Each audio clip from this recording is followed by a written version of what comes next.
민주당은 4.15 총선 경선 지역을 일단 추려서 52곳을 결정했습니다. 경기도와 인천 지역을 간단하게 보면요.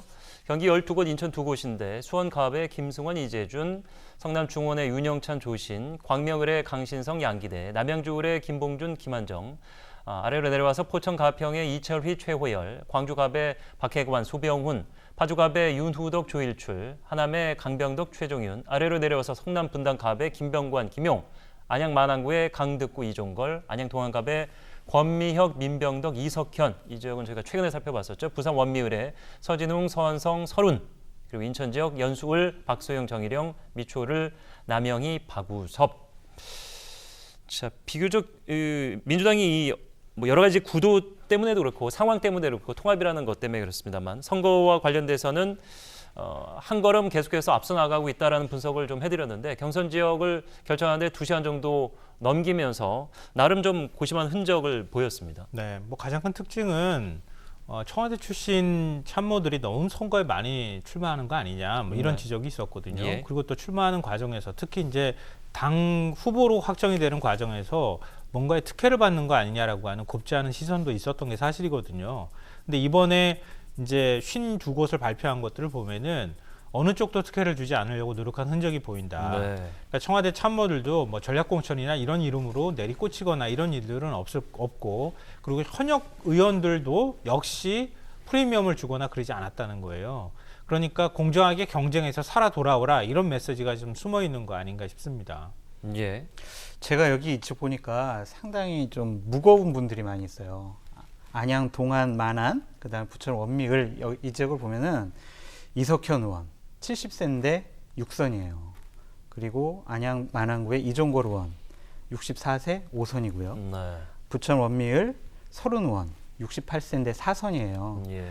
특히 이석현 의원은요, 지역에 가면 플랜카드에 뭐라고 써 있냐면 다음번 국회의장은 안양에서 이렇게 플랜카드 써놨답니다. 그러니까 이번에 되든 안 되든 이제 6선이시고 이제 다음은 국회의원은 더 이상 안 하실 것이라는 의지가 본인도 이제 가지고 계실 텐데. 그렇죠. 이번에 되면 이제 7선이니까 본인이 국회의장 갈 가능성이 높다라고 생각을 하시는 건데 다른 분들은 이제 국회 부의장을 하시거나 아니면은 이해찬 지금 당대표 다음에 당대표 하실 분들이 여기에 지금 몰려 있어요. 네.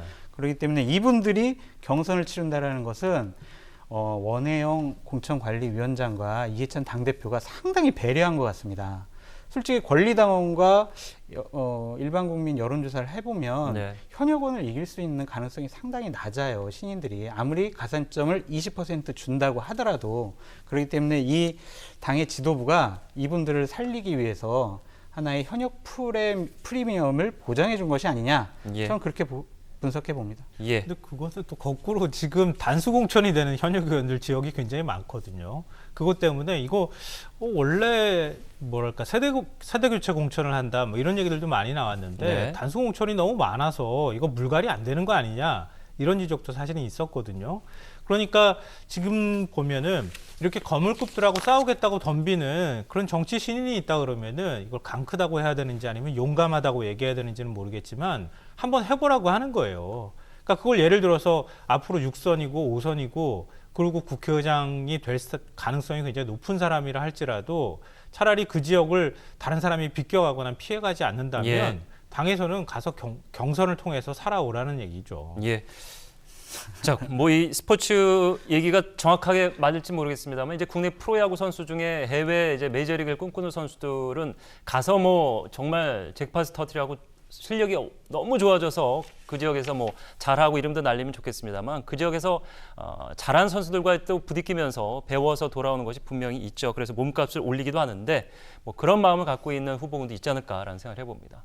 자, 민주당 1차 경선 지역 현역 의원이 포함된 21곳 중에 앞서 지적대로 현역 의원과 청와대 출신 인사들의 지역이 제법 많은데 대표적인 지역 3곳 남양주을 김한정 의원과 김봉준 전 청와대 인사비서관, 성북갑의 유승희 의원 대 김영배 전 청와대 민정비서관, 은평을의 강병원 의원 대 김우영 전 청와대 자치발전비서관, 그리고 청와대 인사 출신들 경기 성남 중원 지역의 윤영찬 국민소통수석이 조신 전 위원장과 그리고 미추홀의 박우섭 전 구청장이 남영희 전 청와대 행정관과 관악을에서 정태우 전 일자리 수석이 유종필 전 의원과 청와대 출신 인사 그리고 그 지역에 털을 닦고 있는 인사, 뭐 행정관, 비서관 정말 다양합니다.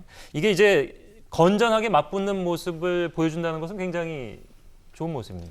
그런데요, 이게 결국에는 신이들한테 죽으라는 얘기예요. 이것은 왜냐하면 지금 청와대 인사와 관련해서 예. 경력에 뭐 문재인 청와대, 노무현 청와대 이걸 못 쓰게 했어요. 경력도 6개월 이내는 쓰지 못하게 네. 되고. 그렇기 때문에 가장 청와대의 출신 인사들이 국민들에게 또한 지지자들에게 어필할 수 있는 부분은 나 문재인 대통령 청와대에서 일했던 사람이야. 그러니까 가장 중요한데 그걸 못 쓰겠다는 것 자체가 네. 이번에 이 민주당 같은 경우에는 물갈이 의지가 없다라는 것. 그리고 무난하게 가자. 우리 갈등 없이 무난하게 가면 이번 총선 이긴다라는 만만한 이번 총선이다라는 의중을 이러한 공천 경선에서 우리가 엿볼 수 있다. 저는 그렇게 말씀드리고 싶어요. 근데 그동안에 뭐라고 비판했습니까? 청와대 참모들이 그냥 공천받는 거 아니냐라고 해서 곱지 않은 시선이 있었던 거잖아요. 그건 전략 공천할 때. 했었잖아요. 전략 공천할 때. 근데 다른 것도 사실은 마찬가지인데 그 청와대 참모라고 하는 프리미엄이 뭐겠습니까? 문재인 대통령 비서실, 뭐 어느 자리, 비서관 이거 다는 게 사실은 거의 전부라고 해도 과언이 아니거든요. 왜냐하면 지역위원장 같은 경우는 지역을 더 많이 닦아왔기 때문에 오히려 권리당원 확보하기도 훨씬 더 좋은 상황이기도 하고요. 맞아요. 그러니까 거꾸로 얘기하면은 프리미엄을 주지 않고 친문 프로그램에 휘말리지 않겠다고 하는 네. 얘기나 마찬가지거든요. 거꾸로 얘기하면. 왜냐하면 청와대 출신이라는 것 때문에 프리미엄을 주기 시작하면 그러면 대통령 측근이라는 이유로 공천을 받게 만든다라고 하는 비판적인 목소리가 나올 수 있고 또 승복하지도 않을 거라는 거죠. 떨어진 후보들이. 그러니까 그런 점들을 굉장히 전반적으로 우려했다. 그러니까 이전 그 20대 총선 때는 그때는 뭐 다 아시다시피 진박 공천이라고 해서 굉장히 시끄러웠고 그것 때문에 결국은 선거가 희화화됐다고 해서 그래서 결국은 당시 새누리당이 선거에서 패배했던 거 아니겠습니까? 예. 그러니까 이번 같은 경우에도 행여나 그런 프레임이나 그런 게 작동할까봐 민주당 입장에서는 상당히 조심스럽게 접근했다고 하는 건 분명한 거 아닌가 싶습니다. 예. 자, 중량감 있는 현역 의원이 차지한 지역구에 원외 인사들이 도전장을 던진 곳도 좀 있습니다. 경기 부천 원미을의 설훈 의원, 서진웅 전 도의원 대 전 청와대 서은성 행정관, 동안갑의 이석현 의원 대 권미혁 의원, 그리고 민변덕 변호사. 자, 이 지역은 이제 권 비례대표의 그 출마의 변이 과연 정말 이 지역에 새바람이 필요한 것인지 아니면은 본인 한번 용감하게 덤벼보는 것인지 육선 의원과 맞붙는 가장 관심 지역 중에 한 곳이죠. 경기 안양 마남구의 이종걸 의원 그리고 강대구전 경기도 연정부지사. 자, 여기에 경기 파주 갑 지역은 윤후덕 의원, 조일출 국가균형발전위원회 전문위원, 광주갑 소병훈 의원, 박혜광 대외협력위원회 부위원장, 영등포 을 이 지역이 이제 면접을 보고 나오면서 두 현 의원 전 의원이 설전을 포함해서 네거티브 공세담 막 이렇게 싸움 직전까지 가고 있는 그런 지역입니다. 신경민 의원 대 김민석 전 의원. 자, 현역 의원이 도전장을 낸 경쟁력 앞서서 이제 장 소장께서는 초보자들한테는 죽으라는 얘기다 뭐 이렇게 얘기하셨는데 뭐 죽으라고 보내지는 않았겠죠. 아, 그렇죠. 죽으라고. 그리고 죽는 줄 알면서 뻔히 들어가는 사람이 누가 있겠습니까? 살아 돌아오기 위해서 들어가는 거지. 그러니까 전반적으로는 앞서 제가 말씀드렸던 것처럼 이렇게 선거라는 게 분위기를 띄워야 되잖아요. 지역구에서 1번 단 사람들이 많이 돌아다녀야 되는 거예요. 그러니까 경선 과정 자체가 하나의 선거 운동이라고도 할 수 있는 거거든요. 그러니까 경선을 뜨겁게 하게 될 경우에 물론 부작용도 우려는 해야 되겠지만 예. 그 과정에서 오히려 긍정적으로 얻을 수 있는 여러 가지 프리미엄들이 있단 말이에요. 선거 캠페인 과정에서. 그러니까 민주당 입장에서는 오히려 경선을 붙여가면서 선거 분위기를 띄우고 예. 지역 구민들이 특히 민주당에 좀 더 관심을 갖게 만드는 효과들을 계속 가지려고 했다 이런 거고요. 앞서 제가 말씀을 이제 장수상한테 말씀을 듣다가 그럴 수도 있겠다라고 생각했던 점이 하나가 있는데요.